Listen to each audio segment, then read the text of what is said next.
अच्छा राजे, मैं fourth question कराउण लगा। मेरे को ना अज थोड़ा जिहा प्रॉब्लम आ गई है, स्टैंड थोड़ा कर नहीं रहा, खड़ा नहीं हो रहा, ਤਾਂ करके मैं वैल्यू है जी सॉरी क्वेश्चन ये तो कराउण लगा। चौथा क्वेश्चन मेरे को बुक आ जो एक्सरसाइज के क्वेश्चन कर लगे आप। चौथा क्वेश्चन देखो, थोड़ा जिहा फास्ट करते हैं, उही बार बार करन नालों टाइम लाउण नालों चंगा भी आप वीडियो ठीक बना लीए तो टाइम जल्दी जल्दी कर दईए ਤਾਂ ਕਿ ਤੁਹਾਡਾ भी टाइम ना खराब होवे। सो अपने को स्टेटमेंट दी हुई है क्वेश्चन च। अपने को जो भी क्वेश्चन मैं करवाऊँगा अपनी बुक खोल के रखा करो, ठीक है। देखो सी कैलकुलेट करना मैं थोड़े जे पॉइंट ये छड्डूँगा, ठीक है, क्योंकि सी कैलकुलेट करना तुहानूं आउंदा मैनूं पता। सब तो पहले तो फाइंड सी क्या होया उन्हें अपनी बुक च देख लो इस टाइम ही, तो उस तो बाद चौथे के सैकेंड पार्ट ये वाला क्वेश्चन आ। पहला तो उन्हें सी फाइंड आउट करने नूं क्या होया, उस तो बाद मीन ते वेरीएंस कैलकुलेट करने नूं क्या होया, ठीक है। सो जिहड़ा सी कैलकुलेट करना तुहानूं आउंदा ही है, ठीक है। किवें तुहानूं पता ही है, as probability x is equal to I is probability mass function। therefore अपने को जिहड़ा इहदा समेशन आ x is equal to I, इत्थे वेरीएशन हुण I ते जाऊगी, ठीक है, क्योंकि जे इत्थे x हुंदा इत्थे x ते पाउणी सी, की हुंदा इह 1। सो आई की आपां नूं पता I 1 तो शुरू हुंदी है इनफिनिटी तक जाती है, तो प्रोबेबिलिटी मास फंक्शन की है C 1/2 की power I is equal to 1।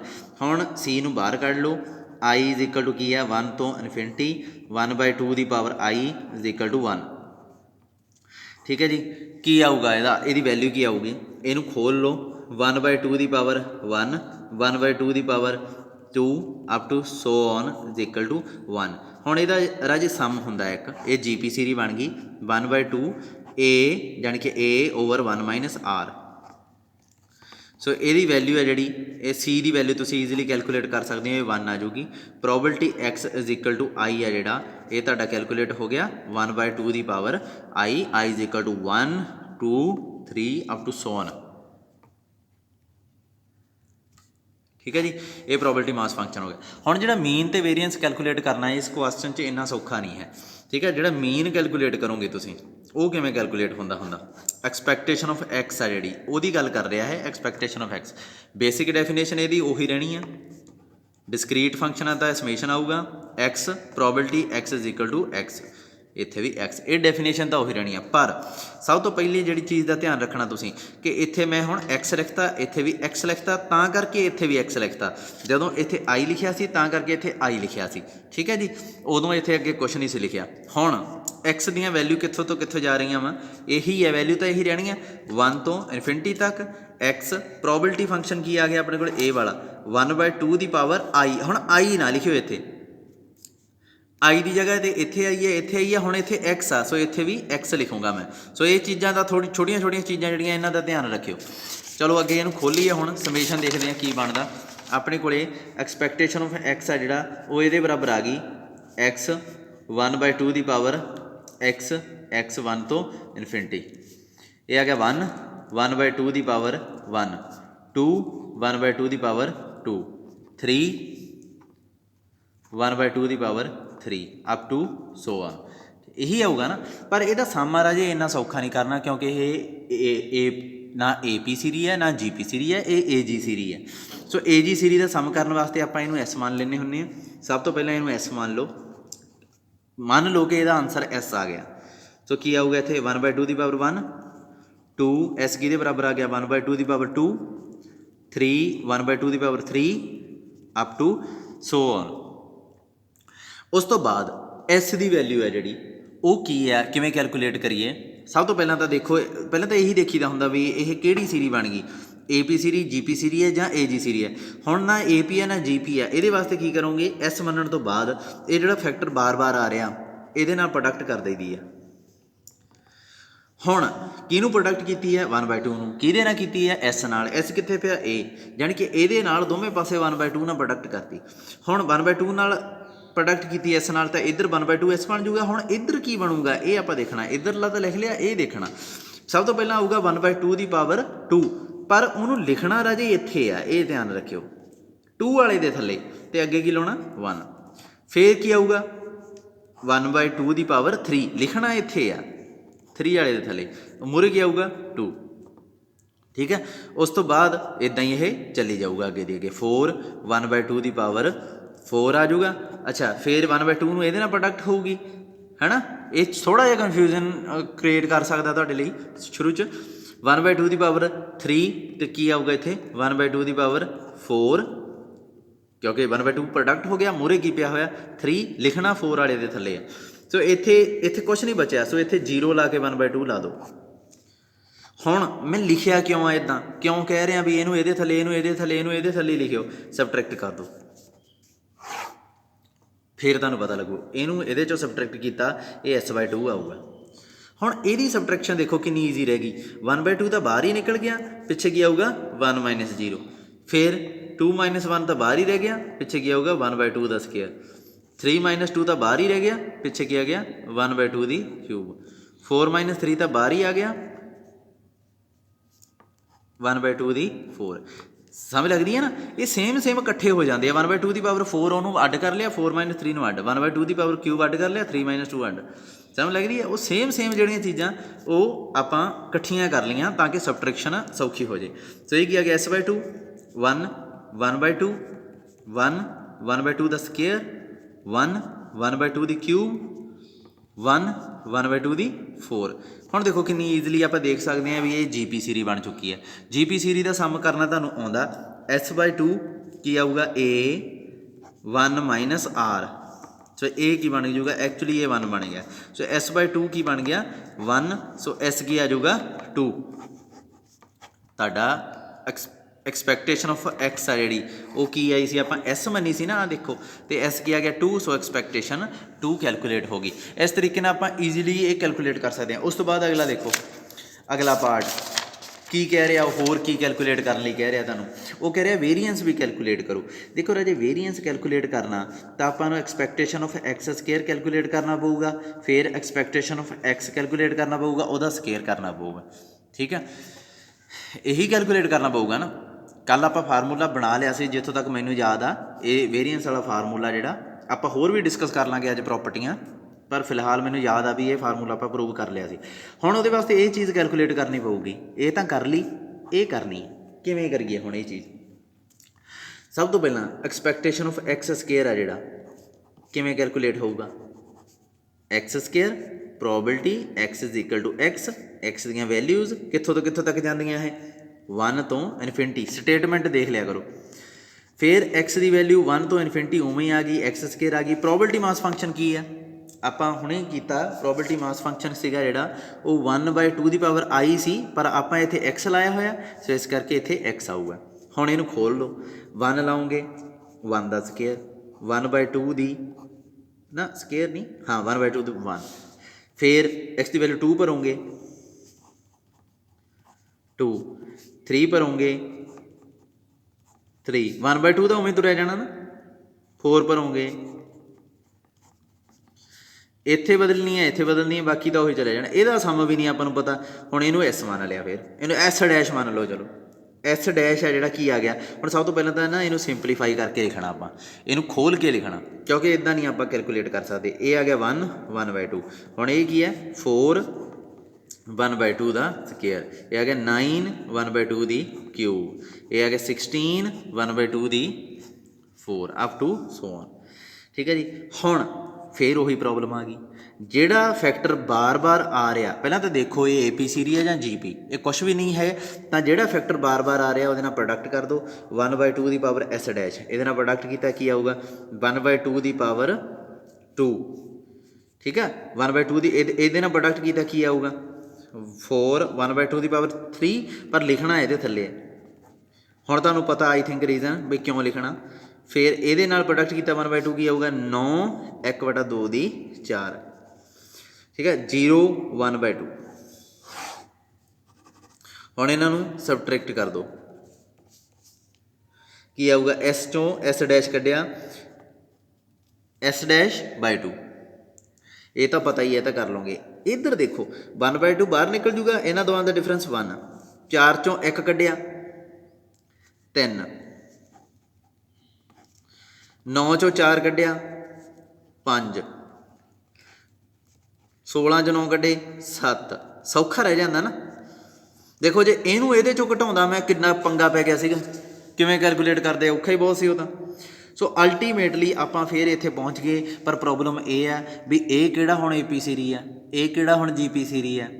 ਸੋ ਫਿਰ ਆਪਾਂ ਉੱਥੇ ਦੇ ਉੱਥੇ ਹੀ ਆ ਹਜੇ। ਸੋ ਫਿਰ ਆਪਾਂ ਨੂੰ ਇੱਕ ਹੋਰ ਸਟੈਪ ਕਰਨਾ ਪਊਗਾ, ਇਹ ਜਿਹੜਾ ਨੰਬਰ ਆ ਇਹਨੂੰ ਫਿਰ ਸਾਰੇ ਨੂੰ ਇਸੇ ਫੈਕਟਰ ਨਾਲ ਜਿਹੜਾ ਬਾਰ-ਬਾਰ ਰਿਪੀਟ ਹੋਇਆ ਰਿਹਾ ਪ੍ਰੋਡਕਟ ਕਰਨੀ ਪਊਗੀ। ਸੋ ਪ੍ਰੋਡਕਟ ਕਰ ਦਿਓ 1/2 S'/2 ਨੂੰ, ਜੋ ਵੀ ਆ ਉਹਨੂੰ 1/2 ਨਾਲ ਪ੍ਰੋਡਕਟ ਕਰ ਦਿਓ।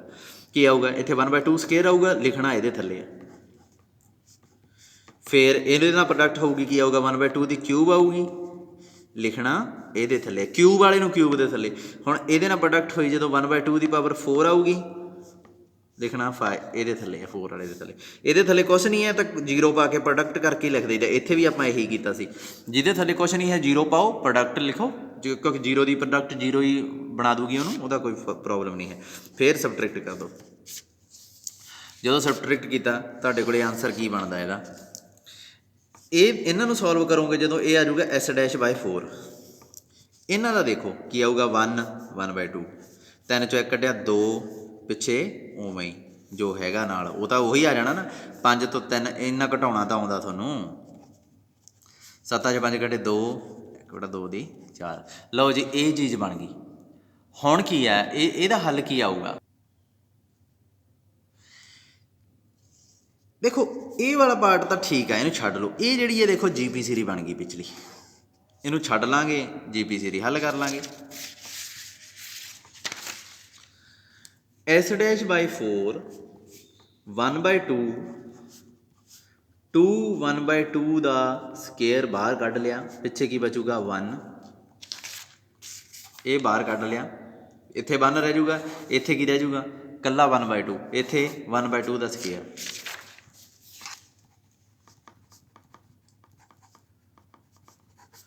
ਹੁਣ 1/2 ਤਾਂ ਮੂਰੇ ਉਵੇਂ ਪਿਆ ਸੀ, ਇਹ ਕੀ ਆ ਜਾਊਗਾ, ਇਹ ਵੀ 1/2 ਹੀ ਬਣ ਜਾਊਗਾ। ਸੋਲਵ ਕਰਕੇ ਦੇਖ ਲਿਓ। ਇਹਦਾ ਸਮ ਦੱਸੋ ਹੁਣ ਕੀ ਹੈ, A/1 - R।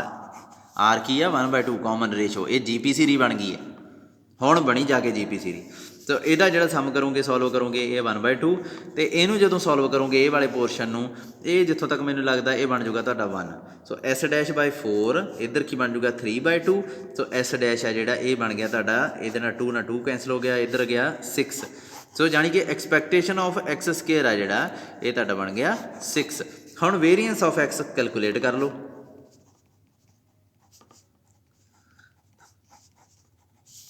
ਠੀਕ ਹੈ ਜੀ, ਕੀ ਆਊਗਾ, ਇਹ 6 ਸੀ, ਇਹ ਕਿੰਨਾ ਆਇਆ ਸੀ 2, ਉੱਪਰ ਸਕੇਅਰ। ਇਹ ਸਕੇਅਰ ਲਾਉਣਾ ਸਾਰੇ ਭੁੱਲ ਜਾਂਦੇ ਆ, ਇਹਦਾ ਧਿਆਨ ਰੱਖਿਓ। 6 - 4 ਇਹ ਆ ਗਿਆ 2। ਸੋ ਵੇਰੀਐਂਸ ਆਫ X ਕੀ ਆ ਗਿਆ 2। ਠੀਕ ਹੈ ਜੀ, ਸੋ ਵੇਰੀਐਂਸ ਵੀ ਕੈਲਕੂਲੇਟ ਹੋ ਗਿਆ। ਉਸ ਤੋਂ ਬਾਅਦ ਇਹਨੇ ਸਭ ਤੋਂ ਅਜੀਬ ਜੀ ਚੀਜ਼ ਪੁੱਛੀ ਆ, most probable value of random variable. ਹੁਣ ਇਹਦੇ 'ਚ ਕੀ ਹੈ ਰਾਜੇ, ਸਭ ਤੋਂ ਵੱਡੀ ਪ੍ਰੋਬੇਬਿਲਿਟੀ ਕਿੱਥੇ ਆਉਂਦੀ ਹੈ, ਜਦੋਂ ਮੈਂ X ਨੂੰ 1 ਭਰੂੰਗਾ। ਕੀ ਆਉਂਦਾ ਪਹਿਲਾਂ ਤਾਂ X ਨੂੰ 1 ਭਰੇ ਤੇ 2 ਭਰੇ ਤੇ ਕੀ ਆਊਗਾ, 3 ਭਰੇ ਤੇ ਕੀ ਆਊਗਾ, ਇੱਦਾਂ ਹੀ ਚੱਲੀ ਜਾਊਗਾ ਨਾ ਇਹ ਕੰਮ। ਦੇਖੋ ਸਭ ਤੋਂ ਵੱਡੀ ਕਿਹੜੀ ਹੈ, ਇਹੀ ਹੈ ਨਾ। ਇਹ ਛੋਟੀ ਹੋ ਗਈ, ਇਹ ਉਦੋਂ ਛੋਟੀ ਹੋ ਗਈ, ਗਾਂ ਵਾਲੀ ਉਦੋਂ ਛੋਟੀ ਹੋ ਜਾਣੀ ਹੈ। ਸੋ 1/2 is most probable value.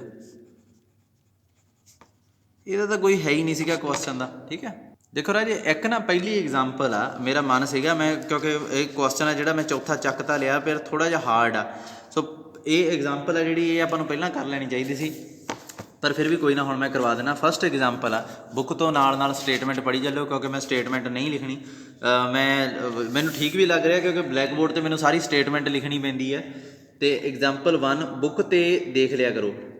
Example 1 ਅੱਗੇ ਤੋਂ ਜੇ ਮੈਂ ਬਲੈਕ ਬੋਰਡ 'ਤੇ ਵੀ ਕਰਵਾਊਂਗਾ ਤਾਂ ਬੁੱਕ ਆਪਦੀ ਕੋਲੇ ਰੱਖ ਕੇ ਵੀਡੀਓ ਦੇਖਿਆ ਕਰੋ, ਕਿਉਂਕਿ ਮੈਂ ਸਟੇਟਮੈਂਟ ਨਹੀਂ ਲਿਖਣੀ, ਹੁਣ ਬਹੁਤ ਲੈਂਥੀ ਆ, ਟਾਈਮ ਖਰਾਬ ਹੁੰਦਾ। ਇਹ ਕੀ ਕਹਿ ਰਿਹਾ, 2 bad eggs are mixed accidentally with 10 good ones। ਮਤਲਬ ਕੀ ਆ, ਆਪਣੇ ਕੋਲੇ ਐਗਜ਼ ਆ ਜਿਹੜੇ ਬੈਡ ਆ, ਆਪਾਂ ਬੈਗ ਬਣਾ ਲਈਏ ਇੱਥੇ, ਜਿਹੜੇ 10 ਆ ਉਹ ਵਧੀਆ, ਉਹਨਾਂ 'ਚ ਮਿਕਸ ਹੋ ਗਏ ਇਹ। ਹੁਣ ਕੁੱਲ ਕਿੰਨੇ ਬਣ ਗਏ, ਪਹਿਲਾਂ ਤਾਂ ਟੋਟਲ 12 ਹੋ ਗਏ। ਠੀਕ ਹੈ, ਇਹ ਕੀ ਕਹਿੰਦੇ, 3 eggs are drawn, 3 ਆਂਡੇ ਇਹਨਾਂ 'ਚੋਂ ਬਾਹਰ ਕੱਢਣੇ ਆਪਾਂ, ਐਟ ਰੈਂਡਮ ਵਿਦਾਊਟ ਰਿਪਲੇਸਮੈਂਟ। ਮੈਨੂੰ ਲੱਗਦਾ ਇੱਥੇ ਵਿਦ ਰਿਪਲੇਸਮੈਂਟ ਲਿਖਣਾ ਚਾਹੀਦਾ ਸੀ ਇਹਨਾਂ ਨੂੰ, ਕਿਉਂਕਿ ਵਿਦਾਊਟ ਰਿਪਲੇਸਮੈਂਟ ਨਾਲ ਕੁਐਸਚਨ ਥੋੜ੍ਹਾ ਜਿਹਾ ਹੋਰ ਹੋ ਜਾਣਾ। ਵਿਦ ਰਿਪਲੇਸਮੈਂਟ ਹੀ ਲਾਓ। फ्रॉम दिस लॉट मतलब 3 बार कढ़नी है विद रिप्लेसमेंट, मतलब दोबारा मिक्स कर सकते हैं आप। Find the man and variance, sorry find the mean, ये मिसप्रिंट होया होया मेरे ते, find the mean and variance for the number of bad eggs. हुण एक चीज़ देखियो, mean and variance for number of bad eggs. एक चीज़ याद रखियो, मीन एंड वेरिएंस हमेशा फॉर एक्स हुंदा। सो सोल्यूशन स्टार्ट करते हैं। Let X be the number of bad eggs, खराब आंडे आ ਜਿਹੜੇ ਉਹ एक्स बन गया। देखो ना मीन एंड वेरिएंस ਤਾਂ ਇਹ ਇਹਦਾ ਪੁੱਛੀ ਜਾਂਦਾ, पर मीन ਤੇ वेरिएंस हमेशा एक्स ਦਾ ਹੁੰਦਾ, ਇਹਦਾ मतलब एक्स ਇਹੀ ਹੋਊਗਾ। ਸੋ एक्स ਦੀਆਂ ਵੈਲਿਊ ਪਹਿਲਾਂ ਦੇਖੋ ਕੀ ਆ ਸਕਦੀਆਂ। ਹੋ ਸਕਦਾ ਜੋ 3 ਆਂਡੇ ਆਪਾਂ ਸਿਲੈਕਟ ਕੀਤੇ ਉਹਦੇ ਚੋਂ 0 ਖਰਾਬ ਹੋਣ, ਹੋ ਸਕਦਾ 1 ਖਰਾਬ ਹੋ ਸਕੇ, ਹੋ ਸਕਦਾ 2 ਖਰਾਬ ਹੋਣ ਸਕਣ, 3 ਖਰਾਬ ਹੋ ਸਕਦੇ ਆ, ਨਹੀਂ ਹੋ ਸਕਦੇ ਕਿਉਂਕਿ 3 ਤਾਂ ਖਰਾਬ ਹੀ ਨਹੀਂ ਹੈਗੇ। ਸੋ 2 ਤੇ ਆਪਣੀਆਂ एक्स ਦੀਆਂ ਵੈਲਿਊ ਮੁੱਕ ਜਾਣਗੀਆਂ। ਸੋ ਪ੍ਰੋਬੇਬਿਲਿਟੀ ਐਟ x = 0 ਕੈਲਕੂਲੇਟ ਕਰੋ। ਆਪਾਂ ਨੂੰ ਪੂਰਾ ਟੇਬਲ ਬਣਾਉਣਾ ਪੈਣਾ। ਟੇਬਲ ਬਣਾਉਣੇ ਆ, एक्स एट 0 ਪ੍ਰੋਬੇਬਿਲਿਟੀ कैलकुलेट करो। मतलब ਕੀ ਹੈ ਕਿ ਤਿੰਨੋਂ ਦੇ ਤਿੰਨੋਂ ਜਿਹੜੇ ਆਂਡੇ ਆ ਆਪਾਂ ਸਿਲੈਕਟ ਕੀਤੇ ਉਹਨਾਂ 'ਚ ਕੋਈ ਵੀ ਬੁਰਾ ਨਹੀਂ ਹੈ। ਕਦੋਂ ਹੋਊਗਾ ਇਹ? ਜੇ ਬੁਰੇ ਆ ਜਿਹੜੇ ਬੇਕਾਰ ਐਗਸ ਆ ਉਹਨਾਂ 'ਚੋਂ ਕੋਈ ਵੀ ਸਿਲੈਕਟ ਨਾ ਹੋਵੇ, ਤਿੰਨੋਂ ਤੋਂ ਤਿੰਨੋਂ ਹੀ ਬਹੁਤ ਵਧੀਆ 'ਚੋਂ ਸਿਲੈਕਟ ਹੋ ਜਾਣ ਅਤੇ 12 'ਚੋਂ 3 ਸਿਲੈਕਟ ਹੋ ਗਏ। ਇੱਦਾਂ ਹੀ ਹੈ ਨਾ, 2 ਬੁਰੇ ਸੀ ਉਹਨਾਂ 'ਚ ਕੋਈ ਵੀ ਨਹੀਂ, 10 ਚੰਗੇ ਸੀ ਉਹਨਾਂ 'ਚੋਂ ਤਿੰਨੋਂ ਦੇ ਤਿੰਨੋਂ, ਅਤੇ ਕੁੱਲ 'ਚੋਂ ਕਿੰਨੇ ਹੋ ਗਏ? 12। ਸੋ ਇਹ ਆਪਣਾ ਜਿਹੜਾ ਕੈਲਕੂਲੇਟ ਕਰਕੇ 12/22 ਬਣ ਜੂਗਾ, ਤੁਹਾਡੀ ਬੁੱਕ 'ਚ ਲਿਖਿਆ ਹੋਇਆ। ਫਿਰ ਪ੍ਰੋਬੇਬਿਲਿਟੀ x = 1 ਦੀ ਕੈਲਕੂਲੇਸ਼ਨ ਕਰੀਏ। ਇਹਦਾ ਮਤਲਬ ਇੱਕ ਆਂਡਾ ਖਰਾਬ ਆ, ਇਹਦਾ ਮਤਲਬ ਕੀ ਹੈ ਕਿ ਇੱਕ ਆ ਜਿਹੜਾ ਇਹਦੇ 'ਚੋਂ ਸਿਲੈਕਟ ਹੋ ਗਿਆ, 10 'ਚੋਂ ਕਿੰਨੇ ਸਿਲੈਕਟ ਹੋਏ? ਫਿਰ 2, 12 'ਚੋਂ ਕਿੰਨੇ ਕਰਨੇ ਆ? 3। ਸੋ ਇਹਨੂੰ ਜਦੋਂ ਸੋਲਵ ਕਰੋਗੇ ਇਹ ਤੁਸੀਂ ਕਰ ਸਕਦੇ ਹੋ, ਇਹ 9/22 ਆਊਗਾ। ਪ੍ਰੋਬੇਬਿਲਿਟੀ x = 2 ਦੀ ਗੱਲ ਕਰੀਏ, ਇਹਦਾ ਮਤਲਬ ਦੋਵੇਂ ਦੇ ਦੋਵੇਂ ਆਂਡੇ ਖਰਾਬ, ਸੋ 2 ਸਿਲੈਕਟ ਹੋ ਗਏ ਇਹਦੇ 'ਚੋਂ। ਓਬਵੀਅਸਲੀ ਇੱਕ ਤਾਂ ਇਹਦੇ 'ਚੋਂ ਕਰਨਾ ਹੀ ਪੈਣਾ, ਤਾਂ ਹੀ ਫਿਰ 12 'ਚੋਂ 3 ਸਿਲੈਕਟ ਹੋਣਗੇ। ਇੱਥੋਂ ਇੱਕ ਚੀਜ਼ ਇਹ ਵੀ ਪਤਾ ਲੱਗਦੀ ਹੈ ਕਿ ਇੱਕ ਚੰਗਾ ਹੋਊਗਾ ਹੀ ਹੋਊਗਾ, ਕਿਉਂਕਿ ਕੁੱਲ 3 ਸਿਲੈਕਟ ਕਰਨੇ ਆ, 2 ਖਰਾਬ ਆ, ਤਾਂ ਇੱਕ ਚੰਗਾ ਚੰਗਾ ਹੋਊਗਾ ਨਾ। ਸੋ ਕਿੰਨੀ ਆ ਗਈ? 1/22। ਸੋ ਇਹ ਪ੍ਰੋਬੇਬਿਲਿਟੀ ਮਾਸ ਫੰਕਸ਼ਨ ਆਪਣਾ ਬਣ ਗਿਆ। ਹੁਣ ਮੀਨ ਤੇ ਵੇਰੀਐਂਸ ਕੈਲਕੂਲੇਟ ਆਪਾਂ ਈਜ਼ੀਲੀ ਕਰ ਸਕਦੇ ਹਾਂ। ਚਲੋ ਫਿਰ ਮੀਨ ਤੇ ਵੇਰੀਐਂਸ ਕੈਲਕੂਲੇਟ ਕਰੀਏ। ਸਭ ਤੋਂ ਪਹਿਲਾਂ ਮੀਨ ਤੇ ਵੇਰੀਐਂਸ ਕੈਲਕੂਲੇਟ ਕਰਨ ਤੋਂ ਪਹਿਲਾਂ ਇਹਦਾ ਟੇਬਲ ਕੰਪਲੀਟ ਆਪਾਂ ਲਿਖ ਲਾਂਗੇ।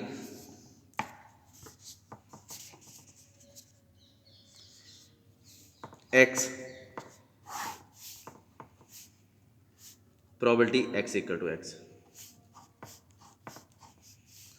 ਕੀ ਆਊਗਾ? 0 1 2। 0 ਤੇ ਕੀ ਸੀਗੀ? 12/22, 1 ਤੇ ਕੀ ਸੀ? 9/22, 2 ਤੇ ਕੀ ਸੀਗੀ? 1/22। ਐਕਸਪੈਕਟੇਸ਼ਨ ਆਫ x ਕੈਲਕੂਲੇਟ ਕਰੋ। ਕੀ ਆਉਂਦੀ ਹੁੰਦੀ ਹੈ? x probability x = x। ਇਹ ਇੱਕ ਆਪਣੇ ਆਪ 'ਚ ਨੋਟੇਸ਼ਨ ਵੀ ਹੈ ਰਾਜੇ। ਕੋਈ ਕੁਐਸਚਨ ਆਊਗਾ ਤਾਂ ਮੈਂ ਤੁਹਾਨੂੰ ਸਮਝਾਊਂਗਾ ਵੀ ਕਿਉਂ। ਕਈ ਵਾਰੀ x ਦੀਆਂ ਵੈਲਿਊ ਸਮੇਸ਼ਨ 'ਚ ਨਹੀਂ ਲਿਖਣ ਵਾਲੀਆਂ ਹੁੰਦੀਆਂ। ਜਿਵੇਂ x ਦੀ ਵੈਲਿਊ ਇੱਥੇ ਆ ਜਾਂਦੀ 5/6, ਜਿਵੇਂ ਰੁਪਈਆਂ ਵਾਲਾ ਕੁਐਸਚਨ ਨਹੀਂ ਕੀਤਾ ਸੀਗਾ ਵੀ 2 50 ਪੈਸੇ ਸਿਲੈਕਟ ਹੋ ਗਏ, 1 ਪੈਸਾ ਸਿਲੈਕਟ ਹੋ ਗਿਆ। ਰੁਪਈਆਂ ਵਾਲਾ ਕੁਐਸਚਨ ਕੀਤਾ ਸੀ ਨਾ। ਸੋ 0 ਦੀ ਵੈਲਿਊ, 1 ਦੀ ਵੈਲਿਊ, 2 ਦੀ ਵੈਲਿਊ, ਇੱਥੇ 0 ਦੀ ਜਗ੍ਹਾ 5/6, 3/2, 1/2 ਇਹੋ ਜਿਹਾ ਕੁਛ ਆ ਜਾਂਦਾ। ਫਿਰ ਇੱਥੇ ਸਮੇਸ਼ਨ ਥੋੜ੍ਹੀ ਪਾਉਂਦੇ, ਪਰ ਫਿਰ ਵੀ ਆਪਾਂ ਨੋਟੇਸ਼ਨ ਇਹ ਲਿਖਣਾ ਸੀ, ਫਿਰ ਵੀ ਇਹ ਲਿਖਣਾ ਸੀ, ਪਰ ਖੋਲ੍ਹਣਾ ਆਪਾਂ ਇਹ ਚੀਜ਼ ਨਹੀਂ ਸੀ ਲਿਖ ਸਕਦੇ 0 ਤੋਂ 2, ਇਹ ਨਹੀਂ ਸੀ ਲਿਖ ਸਕਦੇ ਉੱਥੇ। ਪਰ ਅੰਡਰਸਟੂਡ ਆਪਾਂ ਨੂੰ ਪਤਾ ਐਕਸਪੈਕਟੇਸ਼ਨ ਕੀ ਹੁੰਦੀ ਹੈ, ਇਹਦੀ ਅਤੇ ਇਹਦੀ ਪ੍ਰੋਡਕਟ, ਅਤੇ ਫਿਰ ਬਾਅਦ 'ਚ ਸਾਰੀਆਂ ਦਾ ਸਮ। ਸੋ ਉਹ ਚੀਜ਼ ਤਾਂ ਉੱਥੇ ਵੀ ਲੱਗ ਜਾਣੀ ਸੀਗੀ।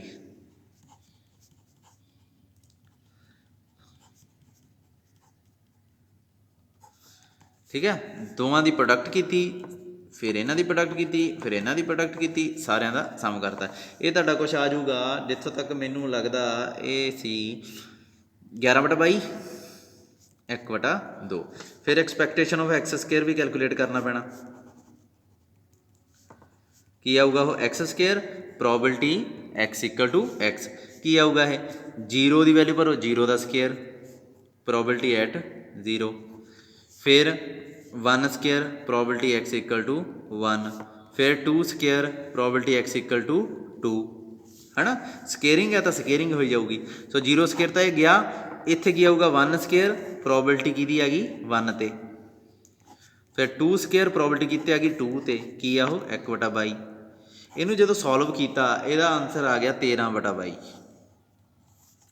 ਹੁਣ ਵੇਰੀਐਂਸ ਕੈਲਕੂਲੇਟ ਕਰ ਦਿਓ। ਕੀ ਹੁੰਦਾ expectation of X square minus expectation of X ਦਾ whole square. Expectation of X square ਕੀ ਹੈ 13/22। ਐਕਸਪੈਕਟੇਸ਼ਨ ਆਫ ਐਕਸ ਕੀ ਸੀਗਾ 1/2। ਇਹਦਾ ਸਕੁਅਰ ਪਾਉਣਾ ਨਾ ਭੁੱਲ ਜਿਓ ਬਸ। ਬੱਚੇ ਇਹ ਗਲਤੀ ਬਹੁਤ ਕਰਦੇ ਆ, ਸਕੁਅਰ ਹੀ ਨਹੀਂ ਪਾਉਂਦੇ ਇਹਦਾ, ਪਤਾ ਨਹੀਂ ਕੀ ਚੱਕਰ ਆ। 15/44 ਤੁਹਾਡਾ ਵੇਰੀਐਂਸ ਆ ਗਿਆ। ਇੱਕ ਚੀਜ਼ ਯਾਦ ਰੱਖਿਓ, ਜੇ ਕੋਈ ਤੁਹਾਨੂੰ ਉਹ ਕਹਿੰਦੇ ਆ ਸਿਗਮਾ ਸਕੁਅਰ ਫਾਈਂਡ ਆਊਟ ਕਰੋ ਤਾਂ ਵੇਰੀਐਂਸ ਸਿਗਮਾ ਸਕੁਅਰ ਹੀ ਹੁੰਦੇ। ਜੇ ਤੁਹਾਨੂੰ ਸਿਗਮਾ ਫਾਈਂਡ ਆਊਟ ਕਰਨ ਨੂੰ ਕਹਿੰਦੇ ਆ ਤਾਂ ਇਹਦਾ ਅੰਡਰ ਰੂਟ ਕਰ ਦਈਦਾ। ਹੁਣ ਤੁਹਾਡੇ ਦਿਮਾਗ 'ਚ ਆਉਣਾ ਚਾਹੀਦਾ ਕਿ ਸਰ ਇੱਥੇ ਪੋਜ਼ੀਟਿਵ ਸਾਈਨ ਲਾਈਏ ਕਿ ਨੈਗੇਟਿਵ ਲਾਈਏ, ਕਿਉਂਕਿ ਅੰਡਰ ਰੂਟ ਕਰਾਂਗੇ ਪੋਜ਼ੀਟਿਵ ਨੈਗੇਟਿਵ ਦੋਵੇਂ ਹੋਣੇ ਚਾਹੀਦੇ ਆ। ਤਾਂ ਮੈਂ ਕਹੂੰਗਾ ਸਿਰਫ ਪੋਜ਼ੀਟਿਵ ਸਾਈਨ ਲਾਉਣਾ ਤੁਸੀਂ, ਕਿਉਂਕਿ ਸਟੈਂਡਰਡ ਡੈਵੀਏਸ਼ਨ ਆ ਇਹਨੂੰ ਕਹਿੰਦੇ ਆ ਸਿਗਮਾ ਨੂੰ, ਅਤੇ ਇਹ ਹਮੇਸ਼ਾ ਪੋਜ਼ੀਟਿਵ ਹੁੰਦਾ। ਇਹਨੂੰ ਸਟੈਂਡਰਡ ਡੈਵੀਏਸ਼ਨ ਵੀ ਕਹਿ ਦਿੰਦੇ ਆ, ਅਤੇ ਇਹ ਹਮੇਸ਼ਾ ਪੋਜ਼ੀਟਿਵ ਹੁੰਦਾ। ਸੋ ਨੈਗੇਟਿਵ ਸਾਈਨ ਤਾਂ ਸੋਚਿਓ ਵੀ ਨਾ ਇੱਥੇ ਕਦੇ ਲਾਉਣਾ, ਠੀਕ ਹੈ। ਅਤੇ ਇਹ ਇੱਕ ਹੋਰ ਕੁਐਸਚਨ ਹੋ ਗਿਆ ਤੁਹਾਡਾ। ਚਲੋ ਫਟਾਫਟ ਇੱਕ ਕੁਐਸਚਨ ਕਰੀਏ, ਫਿਰ ਮੈਨੂੰ ਫਸਟ ਈਅਰ ਦੀ ਅਟੈਂਡੈਂਸ ਲੈਣ ਲਈ ਛੱਡਣੀ ਪੈਣੀ ਹੈ ਵੀਡੀਓ, ਫਿਰ ਅਗਲੇ ਪਾਰਟ 'ਚ ਦੂਜਾ ਕੰਮ ਕਰਾਂਗੇ। ਇੱਕ 10th ਕੁਐਸਚਨ ਆ, ਇੱਕ ਹੋਰ ਪਾਰਟ ਬਣਾਉਂਗਾ ਮੈਂ। 10th ਕੁਐਸਚਨ ਆ, ਇਹਦੇ 'ਚ FX ਦਿੱਤਾ ਹੋਇਆ।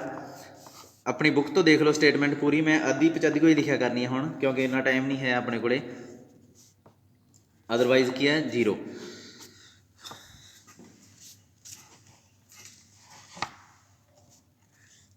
ਇਹਦੇ 'ਚ ਕੀ ਕਹਿ ਰਿਹਾ ਇਹ ਕਹਿੰਦਾ ਮੀਨ ਵੇਰੀਐਂਸ ਪਤਾ ਕਰੋ, ਪਰ ਐਂਡ ਵਾਲਾ ਜਿਹੜਾ ਪਾਰਟ ਆ ਨਾ ਇਹਦਾ, ਉਹ ਮੈਨੂੰ ਜ਼ਿਆਦਾ ਇੰਟਰਸਟਿੰਗ ਲੱਗ ਰਿਹਾ। ਉਹ ਕਹਿ ਰਿਹਾ ਇਹ ਪਤਾ ਕਰੋ। ਹੁਣ ਦੇਖੋ ਇਹ ਪੰਗਾ ਪਤਾ ਕੀ ਪਾਇਆ ਹੋਇਆ, ਜਿਹੜਾ ਮਿਊ ਆ ਇਹ ਹੁੰਦਾ ਮੀਨ, ਜਿਹੜਾ ਸਿਗਮਾ ਇਹ ਹੁੰਦਾ ਸਟੈਂਡਰਡ ਡੈਵੀਏਸ਼ਨ, ਸਿਗਮਾ ਸਕੁਅਰ ਹੁੰਦਾ ਵੇਰੀਐਂਸ। ਇਹਦਾ ਮਤਲਬ ਉਹਨੇ ਇੰਡਾਇਰੈਕਟਲੀ ਜੇ ਪੇਪਰ 'ਚ ਇਕੱਲਾ ਇਹ ਪਾਰਟ ਆ ਜੇ ਫਿਰ ਵੀ ਤੁਹਾਨੂੰ ਮੀਨ ਵੀ ਪਤਾ ਕਰਨਾ ਪੈਣਾ, ਵੇਰੀਐਂਸ ਵੀ ਪਤਾ ਕਰਨਾ ਪੈਣਾ, ਅਤੇ ਜਿਹੜਾ ਹੈਗਾ ਆਪਣੇ ਕੋਲੇ ਉਹਦਾ ਅੰਡਰ ਰੂਟ ਕਰਕੇ ਸਟੈਂਡਰਡ ਡੈਵੀਏਸ਼ਨ ਪਤਾ ਲੱਗੂਗਾ, ਫਿਰ ਇੱਥੇ ਪੁੱਟ ਕਰਾਂਗੇ ਵੈਲਿਊ। ਸੋ ਸਭ ਤੋਂ ਪਹਿਲਾਂ ਆਪਾਂ ਇਹਨੂੰ ਸੋਲਵ ਕਰੀਏ। ਮੀਨ ਪਤਾ ਕਰਨਾ ਪੈਣਾ, ਸੋ ਮੀਨ ਮਿਊ ਹੁੰਦਾ ਹਮੇਸ਼ਾ ਹੀ। ਐਕਸਪੈਕਟੇਸ਼ਨ ਆਫ ਐਕਸ ਇੱਦਾਂ ਕੈਲਕੂਲੇਟ ਕੀਤਾ ਜਾਂਦਾ। ਸੋਲਿਊਸ਼ਨ ਸਟਾਰਟ ਹੋ ਗਿਆ ਤੁਹਾਡਾ ਇੱਥੇ ਕੋਈ ਰੈਂਡਮ ਵੇਰੀਏਬਲ ਦੀ ਗੱਲ ਕਰਨ ਦੀ ਲੋੜ ਨਹੀਂ ਹੈ, ਕੁਛ ਨਹੀਂ ਕਰਨ ਦੀ ਲੋੜ, ਠੀਕ ਆ। ਆਪਾਂ ਦਿੱਤਾ ਹੋਇਆ ਸਾਰਾ ਕੁਛ ਵਿੱਚ, ਸੋ ਇਹੀ ਸੋਲਿਊਸ਼ਨ, ਇਹ ਪਹਿਲੀ ਲਾਈਨ ਇਹੀ ਆ ਜੂਗੀ ਤੁਹਾਡੀ। ਐਕਸਪੈਕਟੇਸ਼ਨ ਆਫ ਐਕਸ ਕੀ ਹੁੰਦੀ ਹੈ -ਇਨਫਿਨਿਟੀ ਤੋਂ ਇਨਫਿਨਿਟੀ x fx dx, ਪਰ ਆਪਣੇ ਕੋਲ ਵੈਲਿਊ ਕਿੱਥੋਂ ਤੋਂ ਕਿੱਥੋਂ ਆ 0 ਤੋਂ 1, ਸੋ ਇੱਥੇ ਮੈਂ 0 ਤੋਂ 1 ਲਿਖ ਲਿਆ। x ਬਾਕੀ ਤਾਂ 0 ਹੀ ਹੋ ਜਾਣਾ ਇੰਟੀਗ੍ਰੇਸ਼ਨ। fx ਕੀ ਹੈ 0 ਤੋਂ 1 ਆ ਜਦੋਂ 6x 1 - x dx, ਠੀਕ ਹੈ ਜੀ। ਇਹਦਾ ਇੰਟੀਗ੍ਰੇਸ਼ਨ ਹੈ ਜਿਹੜਾ ਇਹ ਤੁਸੀਂ ਆਪ ਕਰੋਗੇ, ਠੀਕ ਹੈ। ਕੀ ਕਰਦਾ 0 ਤੋਂ 1 ਪਹਿਲਾਂ ਆ ਜਾਊਗਾ 6x ਸਕੁਅਰ -6x³ dx, ਇਹ ਆ ਜਾਊਗਾ 6x³/3 -6x4/4, 0 ਤੋਂ 1 ਇਹ ਆ ਜਾਊਗਾ 6/3 - 6/4, ਇਹ ਆ ਜਾਊਗਾ 2 - 3 ਦੂਣੀ 6, 2 ਦੂਣੀ 4, 4 ਅਤੇ 1 3, 1/2। ਮੇਰੇ ਅਕੋਰਡਿੰਗ ਮਿਊ ਆ ਜਿਹੜਾ ਤੁਹਾਡਾ 1/2 ਆ ਜਾਊਗਾ। ਹੁਣ ਇੱਥੇ ਭਰ ਦੂੰਗਾ ਮੈਂ ਅਗਲੀ ਵਾਰ, ਪਰ ਉਸ ਤੋਂ ਪਹਿਲਾਂ ਮੈਨੂੰ ਇਹ ਵੀ ਪਤਾ ਕਰਨਾ ਪੈਣਾ। ਇਹਦੇ ਵਾਸਤੇ ਮੈਨੂੰ ਸਿਗਮਾ ਸਕੁਅਰ ਪਤਾ ਕਰਨਾ ਪੈਣਾ। ਸੋ ਸਿਗਮਾ ਸਕੁਅਰ ਕੀ ਹੁੰਦਾ variance of X, variance of X ਕੀ ਹੁੰਦਾ expectation of X square minus expectation of X ਦਾ ਹੋਲ ਸਕੁਅਰ। ਇਹਦੇ 'ਚ ਚੱਕ ਕੇ ਵੈਲਿਊ ਭਰ ਦਿਓ। ਵੈਲਿਊ ਕਿਹਦੀ ਭਰਾਂਗੇ, ਇੱਕ ਤਾਂ ਭਰੀ ਗਈ, ਇਹ ਪਈ ਆ 1/2, ਇਹਦੀ ਨਹੀਂ ਪਤਾ ਹਜੇ ਆਪਾਂ ਨੂੰ, ਹੈ ਨਾ। ਸੋ ਇਹ ਕੈਲਕੂਲੇਟ ਕਰੋ -ਇਨਫਿਨਿਟੀ ਤੋਂ ਇਨਫਿਨਿਟੀ। ਹੁਣ ਜਿਹੜਾ ਅੰਦਰ ਫੰਕਸ਼ਨ ਆ ਉਹ ਕੀ ਐਕਸ ਸਕੁਅਰ, ਸੋ ਇੱਥੇ ਐਕਸ ਸਕੁਅਰ ਲਾਤਾ, ਬਾਕੀ ਸਾਰਾ ਉਵੇਂ ਹੀ। ਵੈਲਿਊ ਕਿੱਥੋਂ ਤੋਂ ਕਿੱਥੋਂ ਆ 0 ਤੋਂ 1 ਉਹੀ ਰਹਿ ਜਾਣਗੀਆਂ, ਬਾਕੀ 0 ਹੋ ਜਾਣਾ। ਰਾਜੇ ਇਹ ਚੀਜ਼ ਮੈਂ ਮੰਨ ਕੇ ਚੱਲ ਰਿਹਾ ਵੀ ਤੁਹਾਨੂੰ ਇਹ ਚੀਜ਼ਾਂ ਆਉਂਦੀਆਂ, ਜੇ ਨਾ ਆਉਂਦੀਆਂ ਹੋਈਆਂ ਮੈਨੂੰ ਦੱਸ ਦਿਓ। 6x 1 - x dx = ਕੈਲਕੂਲੇਟ ਕਰ ਲਓ ਬਸ, ਕੀ ਆਊਗਾ 1x ਹੋਰ ਆ ਗਈ, ਇਹਦੇ 'ਚ 1x ਹੋਰ ਆ ਗਈ, ਕੀ ਬਣ ਜੂਗਾ 6x³ - 6x4, ਇਹ ਚੀਜ਼ ਬਣ ਗਈ। ਇੰਟੀਗ੍ਰੇਸ਼ਨ ਕਰੋ, ਇਹਦਾ ਆਨਸਰ ਮੈਂ ਥੋੜ੍ਹਾ ਜਿਹਾ ਫਾਸਟ ਕੈਲਕੂਲੇਟ ਕਰਨ ਲੱਗਾ, ਇਹ ਆ ਜਾਊਗਾ ਕਿਉਂਕਿ 1 ਹੀ ਹੈ ਨਾ ਪਾਵਰ 'ਚ। ਅਤੇ ਇਹਨੂੰ ਜਦੋਂ ਸੋਲਵ ਕਰੋਗੇ 20 ਨਾ 6 ਬਾਹਰ ਆ ਜਾਊਗਾ 5, 1/20 6/20 2 3 2 10 3/10 ਆ ਜਾਊਗਾ। ਚਲੋ ਜੀ, ਇਹ ਤੁਹਾਡਾ ਆ ਗਿਆ ਐਕਸਪੈਕਟੇਸ਼ਨ ਆਫ ਐਕਸ ਸਕੁਅਰ, ਪਰ ਆਪਾਂ ਕੈਲਕੂਲੇਟ ਕਰਨਾ ਸਿਗਮਾ ਸਕੁਅਰ। ਸੋ ਇਹ ਇੱਥੇ ਵੈਲਿਊ ਭਰੋ। ਸਿਗਮਾ ਸਕੇਅਰ ਕੈਲਕੂਲੇਟ ਕਰਨ ਵਾਸਤੇ ਇੱਥੇ ਵੈਲਿਊ ਭਰੋ। ਕੀ ਆਊਗਾ? Sigma square expectation of X square minus expectation of X ਦਾ whole square. Expectation of X square ਕੀ ਹੈ? 3/10। ਇਹ ਕੀ ਸੀਗਾ? 1/2। ਇੱਥੇ ਸਕੇਅਰ ਲਾਉਣਾ ਨਾ ਭੁੱਲਿਓ। 3/10 ਮਾਈਨਸ 1/4 40 12 ਮਾਈਨਸ 10 2/40 1/20। ਸੋ ਇੱਕ ਚੀਜ਼ ਆ, ਸਿਗਮਾ ਜਿਹੜਾ ਇਹ ਕੀ ਹੋ ਗਿਆ? 1/√20। ਠੀਕ ਆ। ਮੇਰੇ ਅਕੋਰਡਿੰਗ ਹੋ ਸਕਦਾ ਕੈਲਕੂਲੇਸ਼ਨ ਕਿਤੇ ਗਲਤ ਹੋ ਗਈ ਹੋਵੇ, ਕਿਉਂਕਿ ਮੈਨੂੰ ਲੱਗਦਾ ਇੱਕ ਪਰਫੈਕਟ ਸਕੇਅਰ ਜਿਹਾ ਬਣ ਜਾਂਦਾ, ਆਪਣਾ ਕੈਲਕੂਲੇਸ਼ਨ ਬਹੁਤ ਸੌਖੀ ਹੋ ਜਾਣੀ ਸੀਗੀ। ਪਰ 5 ਚੌਕਾ 20 ਹੁੰਦਾ ਨਾ, ਸੋ 2√5 ਇਹ ਆਊਗਾ ਆਪਣੇ ਕੋਲ ਸਟੈਂਡਰਡ ਡੇਵੀਏਸ਼ਨ। ਇਹ ਕੈਲਕੂਲੇਟ ਹੋ ਗਿਆ। ਹੁਣ ਆਪਾਂ ਜਿਹੜਾ ਮੇਨ ਚੀਜ਼ ਕੈਲਕੂਲੇਟ ਕਰਨੀ ਹੈ ਉਹ ਕੀ ਹੈ? Mu minus 2 sigma X mu plus 2 sigma. ਇਹਦੀ ਪ੍ਰੋਬਿਲਟੀ ਕੈਲਕੂਲੇਟ ਕਰਨੀ ਹੈ। ਕੀ ਆਊਗੀ? ਮਿਊ ਕੀ ਹੈ? 1/2। 2 ਸਿਗਮਾ ਕੀ ਹੈ? 1/2√5 ਐਕਸ ਇਹ ਕੀ ਹੋਊਗਾ? 1/2 2 1/2√5 1/2 ਮਾਈਨਸ √5 1/2 1/2√5 ਇਹੀ ਬਣ ਗਿਆ ਨਾ। ਜਾਣੀ ਕਿ ਆਪਣੀ ਆ ਜਿਹੜੀ ਇਹਦੀ ਪ੍ਰੋਬਿਲਟੀ ਹੈ ਇਹ ਆਪਾਂ ਨੂੰ ਕੈਲਕੂਲੇਟ ਕਰਨੀ ਆਉਂਦੀ ਹੈ। ਹੁਣ ਇੱਕ ਚੀਜ਼ ਆ ਰਾਜੇ, ਇੱਥੇ ਆਪਾਂ ਨੂੰ ਸੋਚਣਾ ਪਊਗਾ ਵੀ ਕਿਹੜੀ ਲਿਮਿਟ ਲੈਣੀ ਆ ਕਿਹੜੀ ਨਹੀਂ ਲੈਣੀ। ਹੋ ਸਕਦਾ ਇਹ ਨੰਬਰ ਆ ਜਿਹੜਾ, ਮੈਂ ਤੁਹਾਨੂੰ ਇਹ ਕਹਿ ਰਿਹਾ ਵੀ ਆਪਣੀ ਜਿਹੜੀ ਗਿਵਨ ਡੋਮੇਨ ਆ ਉਹ ਕੀ ਆ? 0 ਤੋਂ 1 ਦੇ ਵਿੱਚ ਆ। ਮਤਲਬ ਕੀ ਆ ਵੀ ਜੇ 0 ਤੋਂ 1 ਦੇ ਵਿੱਚ ਕੀ ਇਹ ਨੰਬਰ, ਕਿਉਂਕਿ ਇੱਥੇ ਮੈਨੂੰ ਪਤਾ ਫੰਕਸ਼ਨ ਕੀ ਆ ਆਪਣਾ 6x 1 - x ਇਹਦੇ ਵਿੱਚ ਪਰ ਬਾਹਰ ਆ ਜਿਹੜਾ ਉਹ 0 ਆ। ਹੁਣ ਮੈਂ ਦੇਖਣਾ ਵੀ ਇਹ ਇੰਟਰਵਲ ਕਿੱਥੇ ਲਾਈ ਕਰਦਾ। ਜੇ ਮੈਂ ਦੇਖਾਂ ਵੀ ਕੀ ਇਹ ਨੰਬਰ 0 ਤੋਂ ਵੱਡਾ, ਜੇ 0 ਤੋਂ ਵੱਡਾ ਹੋਇਆ ਤਾਂ ਇੱਥੇ ਹੋਊਗਾ। ਕੀ ਇਹ ਨੰਬਰ 1 ਤੋਂ ਛੋਟਾ, ਜੇ ਛੋਟਾ ਹੋਊਗਾ ਤਾਂ ਇੱਥੇ ਹੋਊਗਾ। ਜਾਣੀ ਕਿ ਇਹ ਇੰਟਰਵਲ 'ਚ ਵੀ ਫੰਕਸ਼ਨ ਇਹੀ ਰਹੂਗਾ। ਠੀਕ ਆ, ਇਹ ਚੀਜ਼ ਆਪਾਂ ਦੇਖਣੀ ਆ। ਹੁਣ ਮੈਨੂੰ ਲੱਗਦਾ ਵੀ ਕਿਵੇਂ ਚੈੱਕ ਕਰੀਏ। ਜੇ ਮੈਂ ਮੰਨ ਲਾਂ ਵੀ ਇਹ ਨੰਬਰ 0 ਤੋਂ ਵੱਡਾ, ਕੀ ਕੋਈ ਕੰਟਰਾਡਿਕਸ਼ਨ ਆਊਗੀ? ਸਕੇਅਰਿੰਗ ਕਰੋ, ਕੋਈ ਕੰਟਰਾਡਿਕਸ਼ਨ ਨਹੀਂ। ਇਹਦਾ ਮਤਲਬ ਇਹ ਨੰਬਰ 100% 0 ਤੋਂ ਵੱਡਾ। ਕੰਟਰਾਡਿਕਸ਼ਨ ਮੈਥਡ ਨਾਲ ਹੀ ਚੈੱਕ ਕਰਿਆ ਕਰਨਾ ਆਪਾਂ। ਇਹ ਨੰਬਰ 1 ਤੋਂ ਛੋਟਾ ਮੰਨ ਲਿਆ, ਛੋਟਾ, ਜਿਹਨੇ ਕੰਟਰਾਡਿਕਸ਼ਨ ਆਉਂਦੀ ਹੈ ਇਹਨੂੰ ਉੱਧਰ ਲੈ ਜਾਓ।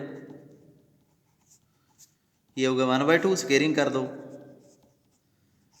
ਠੀਕ ਹੈ ਇਹ ਚੀਜ਼, ਹਾਂ ਇਹ ਵੀ ਟਰੂ ਹੈ। ਇਹਦਾ ਮਤਲਬ ਇਹ ਨੰਬਰ 1 ਤੋਂ ਛੋਟਾ ਵੀ, ਜਾਣੀ ਕਿ ਠੀਕ ਆ, ਆਪਣੀ ਗੱਲ ਬਣ ਗਈ। ਫੰਕਸ਼ਨ ਇਹੀ ਆਊਗਾ। ਸੋ ਇੱਥੇ ਲਿਮਿਟਸ ਲੈ ਲਾਂਗੇ ਇਹ 1/2 ਮਾਈਨਸ 1/√5 1/2 ਪਲੱਸ 1/√5। ਫੰਕਸ਼ਨ ਆ ਜਿਹੜਾ ਇਹਦੇ ਵਿੱਚ ਕਿਹੜਾ? ਇਹੀ ਰਹੂਗਾ ਨਾ। ਸੋ 6x 1 - x dx। ਇਹ ਦੇਖਣਾ ਬਹੁਤ ਜ਼ਰੂਰੀ ਆ ਰਾਜੇ ਵੀ ਕਿੱਥੇ ਆਪਣੇ ਜਿਹੜੇ ਪੁਆਇੰਟ ਆ ਕਿੱਥੇ। ਜੇ ਮੰਨ ਲਓ ਇੱਕ ਵੀ ਪੁਆਇੰਟ, ਇਹ ਵਾਲਾ ਪੁਆਇੰਟ ਆ ਜਿਹੜਾ ਇਹ ਵਾਲਾ, ਇਹ ਇੱਥੇ ਆ ਜਾਂਦਾ, ਫਿਰ ਆਪਣੀ ਲਿਮਿਟਸ ਕੀ ਆਉਣੀਆਂ ਸੀਗੀਆਂ? 0 ਤੋਂ ਲੈ ਕੇ ਦਿਸ ਨੰਬਰ ਇੱਥੋਂ ਤੱਕ, ਕਿਉਂਕਿ ਇਹ ਤਾਂ ਫਾਲਤੂ ਹੀ ਹੋ ਗਿਆ ਸੀ ਨਾ। ਇੱਥੇ ਤਾਂ 0 ਹੀ ਆਉਣਾ ਅਤੇ 0 ਪਿਆ ਹੋਇਆ। ਇੱਥੋਂ ਤੋਂ ਇੱਥੋਂ ਤੱਕ ਤਾਂ 0 ਹੈ, ਇੱਥੋਂ ਤੋਂ ਇੱਥੋਂ ਤੱਕ ਫਿਰ ਕੋਈ ਨਾ ਕੋਈ ਫੰਕਸ਼ਨ ਹੈਗਾ ਆਪਣੇ ਕੋਲ। ਫਿਰ ਮੈਂ ਇੱਥੇ 0 ਲਿਖਣੀ ਸੀ। ਇਹ ਦੇਖਣਾ ਬਹੁਤ ਜ਼ਰੂਰੀ ਹੈ। ਹੁਣ ਇਹਦਾ ਇੰਟੀਗ੍ਰੇਸ਼ਨ ਤੁਸੀਂ ਕਰ ਲਓਗੇ। ਇਹਦਾ ਇੰਟੀਗ੍ਰੇਸ਼ਨ ਮੈਂ ਥੋੜ੍ਹਾ ਜਿਹਾ ਵੀਡੀਓ ਰੋਕ ਕੇ ਕਰ ਦਿੰਦਾ।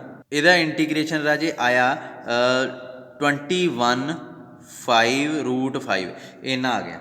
ਠੀਕ ਹੈ। ਸੋ ਆਪਣੇ ਕੋਲ ਇਹਦੀ ਵੈਲਿਊ ਨਿਕਲ ਆਈ। ਸੋ ਇਹ ਕੁਐਸਚਨ ਬਹੁਤ ਇੰਪੋਰਟੈਂਟ ਹੈ। ਹੁਣ ਅਗਲਾ ਪਾਰਟ ਮੈਂ ਬਣਾਉਣਾ ਇੱਕ ਵਾਰੀ ਫਸਟ ਈਅਰ ਦੀ ਅਟੈਂਡੈਂਸ ਲੈ ਕੇ ਬਣਵਾਉਣਾ। ਠੀਕ ਹੈ, ਓਕੇ।